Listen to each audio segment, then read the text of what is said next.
सुप्रभात बच्चों, आज हम समास की परिभाषा और उसके भेदों के बारे में पढ़ेंगे। तो आइए देखते हैं समास किसे कहते हैं। ये देखिए, आपके सामने दो चित्र दिखाई दे रहे हैं। पहला चित्र देखिए, मेरा घर चारों राहों के पास है। ये चार रास्ते दिखाई दे रहे हैं, तो क्या लिखा है इसमें? मेरा घर चार राहों के पास है। इसे ऐसे भी लिख सकते हैं, मेरा घर चौराहे के पास है, या तो चार राहों या फिर चौराहे के पास है। ऐसे दूसरा चित्र देखिए, बीरबल राजा के महल में गया। ये राजा का महल दिखाई दे रहा है, तो बीरबल जो है वो राजा के महल में गया। या फिर ऐसे भी लिख सकते हैं इसको, बीरबल राजमहल में गया। बच्चों, आपने ध्यान दिया कि ऊपर दिए वाक्य में एक ही बात को दो वाक्यों में लिखा गया है। लिखा गया ना एक ही बात को दो वाक्यों में। पहले वाक्य के रेखांकित शब्दों को दूसरे वाक्य में संक्षिप्त करके लिखा गया है। ये देखो, जो पहले वाक्य में ये रेखांकित पद है चार राहों, इसको दूसरे वाक्य में चार राहों को क्या लिखा गया है? चौराहे। तो इसको संक्षिप्त करके लिखा गया है, लेकिन उसके अर्थ में कोई परिवर्तन नहीं आया। शब्दों के संक्षिप्त करने की विधि को ही क्या कहते हैं? समास कहते हैं। तो इस प्रकार से इन शब्दों को संक्षिप्त किया, इसी विधि को क्या कहते हैं? समास कहते हैं। चौराहा, राजमहल शब्द दो शब्दों के मेल से बना है। जैसे चार राहें यानी चौराहा, राजमहल यानी राजमहल। ये समस्त पद कहलाते हैं। ये क्या कहलाते हैं? समस्त पद। अतः हम कह सकते हैं शब्द समूहों को संक्षिप्त करने की प्रक्रिया को समास कहते हैं। क्या कहते हैं? शब्द समूहों को संक्षिप्त करने की प्रक्रिया को समास कहते हैं। इसको हम डिटेल से समझे तो ऐसे भी समझ सकते हैं, विस्तार से देखो। दो या दो से अधिक शब्दों को क्या होंगे? दो या फिर उससे अधिक शब्द भी हो सकते हैं। दो या दो से अधिक शब्दों को उनके मध्य के शब्दों, उनके बीच में कोई भी शब्द लगा हो, या फिर कारक की विभक्तियों, या फिर कोई कारक की विभक्ति लगी हो, का, के, की, में, पे, पर, ऐसे कुछ भी लगा हो, उनको दो या दो से अधिक शब्दों को उनके मध्य के शब्दों या फिर कारक की विभक्तियों का लोप करके, यानी उनको हटाकर जो एक नया शब्द बनता है, उसे समास कहते हैं। दोबारा देखो, दो या दो से अधिक शब्दों को उनके मध्य के शब्दों या फिर कारक की विभक्तियों का लोप करके जो एक नया शब्द बनता है, उसे समास कहते हैं। अब आगे देखिए, समस्त पद में दो पद होते हैं। क्या होते हैं समस्त पद में? दो पद, एक पूर्व पद और एक उत्तर पद। पहले पद को पूर्व पद कहते हैं और दूसरे पद को उत्तर पद कहते हैं। जैसे चौराहा, अब चौराहा क्या है? समस्त पद है। इसमें चार जो है ये पूर्व पद है और राहें जो है ये उत्तर पद है ना। अब समास विग्रह किसे कहते हैं? देखो, समस्त पद को तोड़कर लिखने को समास विग्रह कहते हैं। समस्त पद आपने देखा ही था, जैसे चौराहा, राजमहल, ये क्या है? समस्त पद। अब इनको तोड़कर लिखेंगे तो उसे क्या कहेंगे? समास विग्रह। चौराहा को तोड़कर कैसे लिखेंगे? चार राहों का समूह। क्या लिखेंगे? चार राहों का समूह। और ऐसे ही राजमहल को क्या लिखेंगे? राजा का महल। तो इस प्रकार से लिखेंगे तो ये क्या कहलाएंगे? समास विग्रह, और ये समस्त पद। अतः हम कह सकते हैं समस्त पद को अलग करके लिखा जाना समास विग्रह कहलाता है।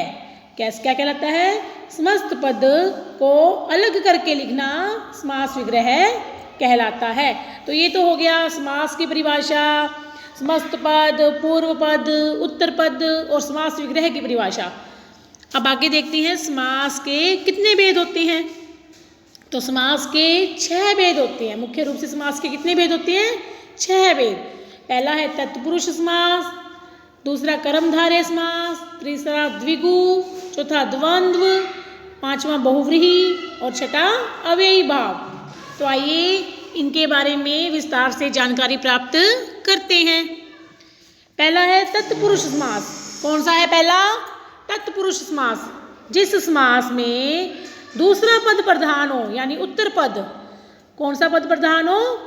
दूसरा पद, उत्तर पद प्रधान हो, और समस्त पद बनाते समय दोनों पदों के बीच में कारक के कोई भी विभक्ति का प्रयोग हो और बाद में उसका लोप हो जाए, उसे तत्पुरुष समास कहते हैं। दोबारा देखो, जिस समास में उत्तर पद प्रधान हो, समस्त पद बनाते समय दोनों पदों के बीच के कारक चिन्ह का लोप हो जाए उसे तत्पुरुष समास कहते हैं। अब देखो इसके कई उदाहरण दिए गए हैं। समस्त पद क्या है? परलोक गमन। और पूर्व पद कौन सा है? परलोक। और उत्तर पद गमन। तो समास विग्रह करने पर क्या बनेगा? परलोक को गमन। क्या हो जाएगा? परलोक को गमन। अब इसको जब हम इसको समास में बनाएंगे, समस्त पद में बनाएंगे तो क्या हो जाएगा? ये को जो है इसका लोप हो जाएगा। ऐसे ही विद्याहीन, पूर्व पद विद्या, उत्तर पद हीन, विद्या से हीन, ये इसका हो गया समास विग्रह। देशभक्त, देश पूर्व पद, उत्तर पद भक्ति, तो देश के लिए भक्ति। तो अब आपने देखा होगा कि इसमें जो ये जो समास विग्रह करने पर इसमें कारक की कोई ना कोई विभक्ति बीच में लगी हुई है ना। तो इस प्रकार से कारक की विभक्ति का प्रयोग करने, इसमें मेन यही बात है कि इसमें कारक की कोई ना कोई विभक्ति का प्रयोग होता है तत्पुरुष समास में। और जब हम इसका समास समस्त पद बनाते हैं तो कारक की विभक्ति का लोप हो जाता है। अब ये उदाहरण देखो, उपरोक्त उदाहरण में गमन, हीन, भक्ति, अंधा, भवन और स्वार उत्तर पदों के लिए परलोक, विद्या, देश, जन्म, राष्ट्रपति और गुण पूर्व पदों का प्रयोग किया गया है। अतः यहाँ पर उत्तर पद प्रधान होने के कारण तत्पुरुष समास है। अब एक ध्यान देने योग्य बात और क्या है कि तत्पुरुष समास में कर्ता और संबोधन कारक चिन्हों के अतिरिक्त अन्य सभी 6 कारक चिन्हों का प्रयोग समास विग्रह के समय किया जाता है। यानी कि एक कर्ता कारक और एक संबोधन कारक, इनको छोड़कर बाकी 6 के 6 कारक चिन्हों का प्रयोग समास विग्रह के समय किया जाता है। अब अगला है कर्मधारय समास। कर्मधारय समास कौन किसे कहते हैं? जिस समास में जिन समास पदों के दोनों पदों में पूर्व पद और उत्तर पद में विशेषण विशेष्य या फिर उपमेय उपमान का संबंध होता है। यानी कि या तो उसमें एक पद दूसरे पद की विशेषता बताएगा, ठीक है, या फिर उसमें उपमा की दी गई होगी, एक पद की दूसरे पद से उपमा की गई होगी, तो इसमें ऐसा संबंध होता है, उसे कर्मधारय समास कहते हैं। जैसे नीली गाय, नील गाय, नीली है जो गाय। अब नील गाय, इसमें पूर्व और उत्तर पद में विशेषण विशेष्य भाव का संबंध है। नील गाय यानी नीली है जो गाय। गाय कैसी है? अब नीली है ना। तो नीली उसका विशेषण हो गया और गाय उसका विशेष्य। अतः यहाँ पर कौन सा समास है?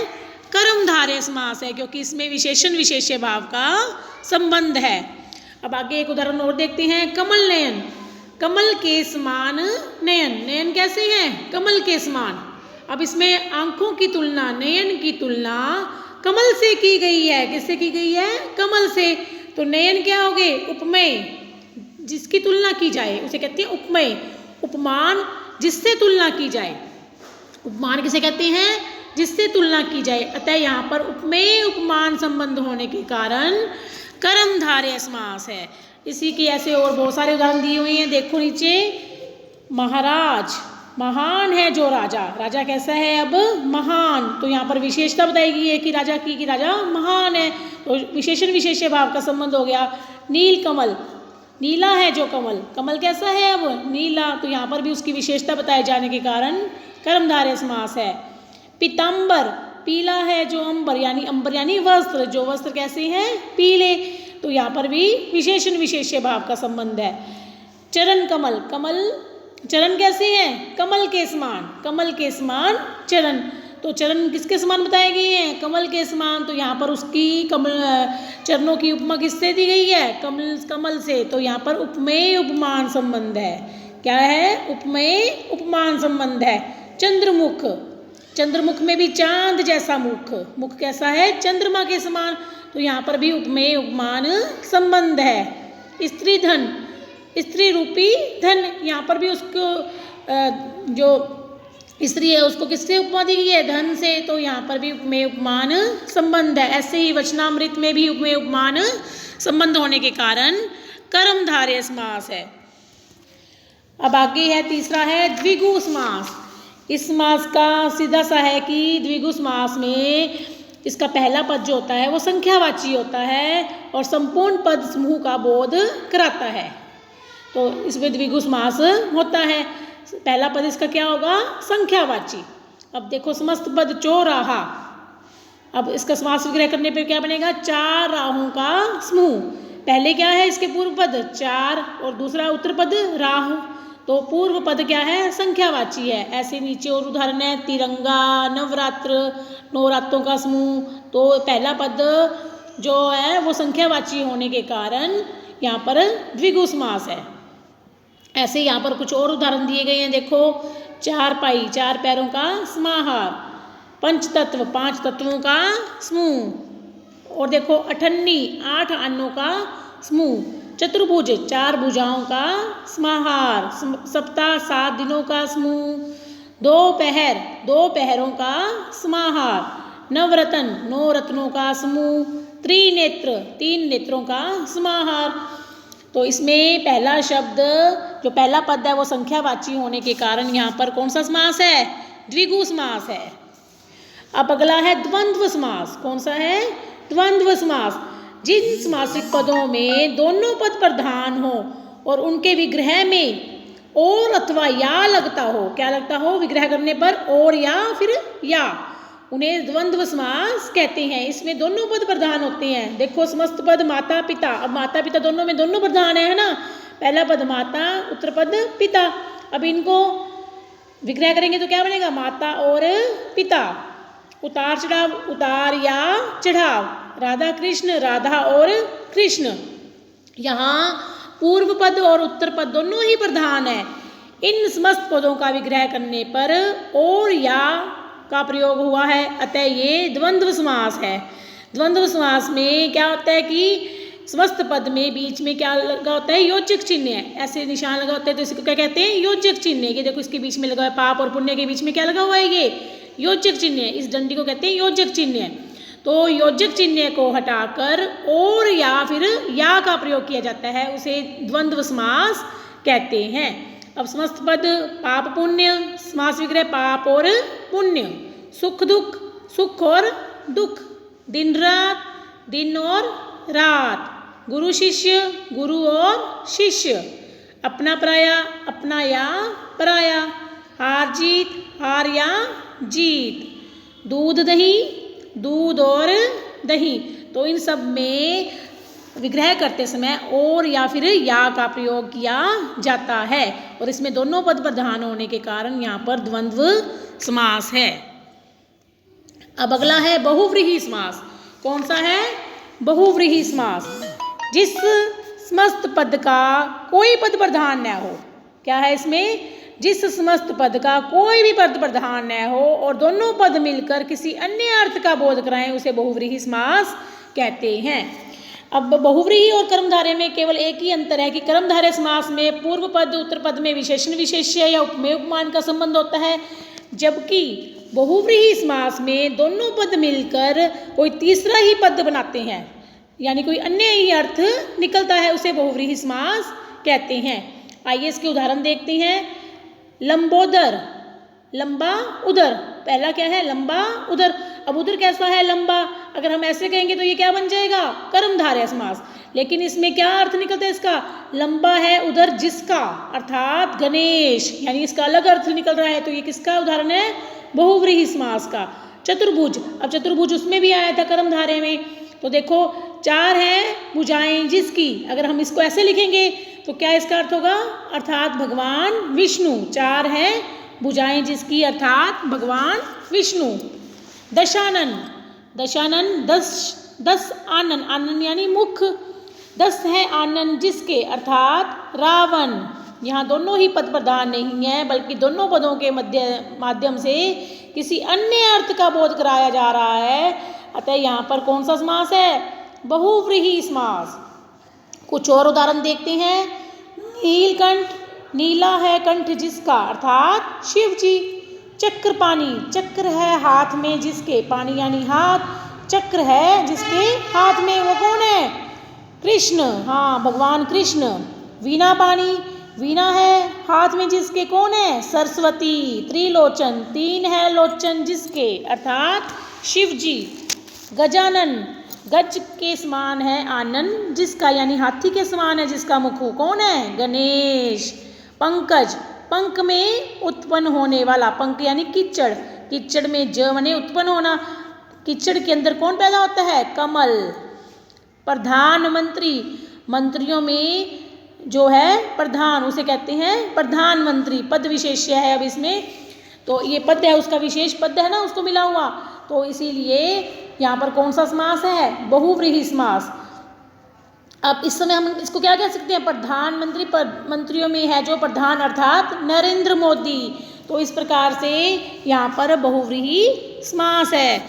अब इनमें मैंने आपको अंतर बता ही दिया कि बहुव्रीहि और बहुव्रीहि और कर्मधारय में क्या अंतर है कि कर्मधारय समास में पूर्व पद और उत्तर पद में विशेषण विशेष्य है या फिर उपमेय उपमान का संबंध होता है, जबकि बहुव्रीहि समास में दोनों पद ही, इसमें कोई प्रधान, इसमें दोनों में से कोई भी पद प्रधान नहीं होता बल्कि एक अन्य ही अर्थ निकलता है। तो इस प्रकार से ये हो गया आपका बहुव्रीहि समास। अब अंतिम समास कौन सा है? अव्ययी समास। अव्ययी भाव समास है जिस समस्त पद का पहला पद यानी पूर्व पद अवयव हो, क्या हो? अवयव हो, उसे अव्ययी भाव समास कहते हैं। अब देखो समस्त पद क्या है? प्रतिदिन। पहला पद क्या है? प्रति, प्रति क्या है? एक अवयव है। और उत्तर पद क्या है? दिन, यानी प्रत्येक दिन। समास विग्रह क्या होगा? प्रत्येक दिन। यथा विधि, यथा यहाँ पर अवयव है और विधि, विधि के अनुसार। आमरण, आ प्लस मरण, मरने तक, तो यहाँ पर पहला पद पूर्व पद यानी अवयव है, अतः यहाँ पर अव्ययी भाव समास है। ऐसे यहाँ पर कुछ और उदाहरण दिए गए हैं, हाथों हाथ, यथाशक्ति, आजन्म, बेकसूर, नीडर, इसमें यथा, आ, बे, नी, ये क्या है? सब पूर्व पद में है और ये सब क्या है? अवयव है, इसीलिए यहाँ पर अव्ययी भाव समास है। तो आइए अब दोबारा इसको एक बार फिर से देखते हैं कि दो या दो से अधिक शब्दों को मिलाकर संक्षिप्त करने की प्रक्रिया को क्या कहते हैं? समास कहते हैं। समस्त पद को जब तोड़कर लिखते हैं तो उसे क्या कहते हैं? समास विग्रह कहते हैं। और समास के 6 भेद हैं: तत्पुरुष समास, कर्मधारय समास, द्विगु समास, द्वंद्व समास, बहुव्रीहि समास और अव्ययी भाव समास। और इसी प्रकार से समस्त पद में 2 पद होते हैं, पूर्व पद और उत्तर पद। पहले पद को पूर्व पद और दूसरे पद को उत्तर पद कहते हैं। तो ये हो गया आपका समास की परिभाषा और उसके भेद। उम्मीद है आपको समझ में आए होंगे। धन्यवाद।